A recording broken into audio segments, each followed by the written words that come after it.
Claire, ici on est dans une forêt primaire, Oui. une des dernières de Madagascar, c'est ça? La forêt galerie, ce type de forêt dans lequel on est à canopée très haute et située au bord du fleuve, ce sont les dernières qui restent de la région.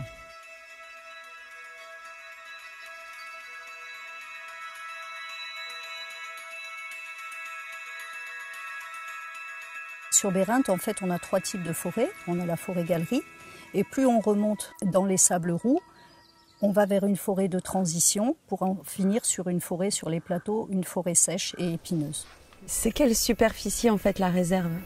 Alors la réserve, c'est environ 1000 hectares de forêt protégée. C'est toute une histoire familiale du coup cette réserve. En fait, cette réserve, elle a commencé en tant que réserve en 1963 et c'est la primatologue Alison Joly qui a permis de faire connaître cette réserve. Elle s'est baladée un jour, elle est tombée amoureuse du site, elle y est restée pendant très longtemps et donc elle a fait de ce lieu un lieu reconnu par le monde scientifique.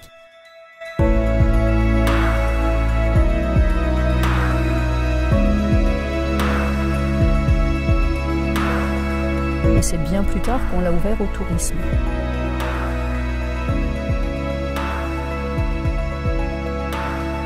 Il y a 5 espèces de lémuriens, 3 diurnes et 2 nocturnes. Il y a d'autres espèces ici aussi que Il y a vous des protégez. chauves-souris, il y a énormément de reptiles, il y a des 102 espèces d'oiseaux, il y a une faune très riche. Dans le sud, il y a 2 espèces de tortues, on a l'Astrochelys radiata et on a la Pyxis arachnoides.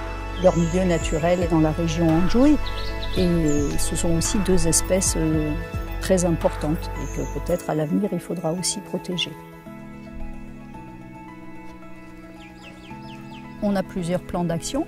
On a d'abord le recensement permanent des lémuriens, puisqu'on a 2 équipes, une qui travaille sur les propithèques de Véro, une qui travaille sur les lémures kata, pour vraiment les suivre en permanence, étudier leur territoire, étudier leur augmentation, et surtout pour les protéger, pour éviter qu'il y ait de la prédation.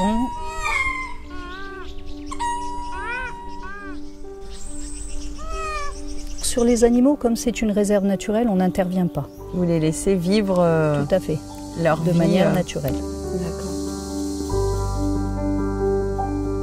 Ensuite, il y a la reforestation. C'est vraiment indispensable parce qu'on s'aperçoit qu'il y a un changement d'environnement, que les conditions climatiques sont de plus en plus extrêmes. Nous, on a eu la chance d'avoir ce lieu à préserver, qui est un lieu vraiment auquel nous sommes très attachés. Donc ça demande beaucoup d'attention, de vigilance et pour protéger vraiment ces derniers petits fragments de forêt.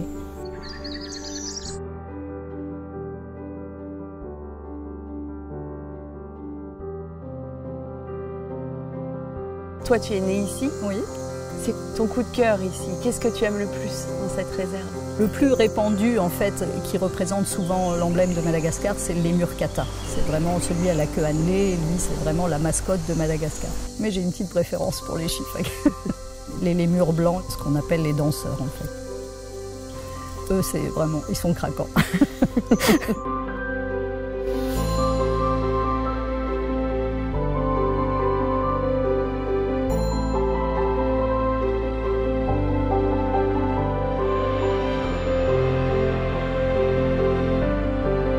La biodiversité de Madagascar est exceptionnelle.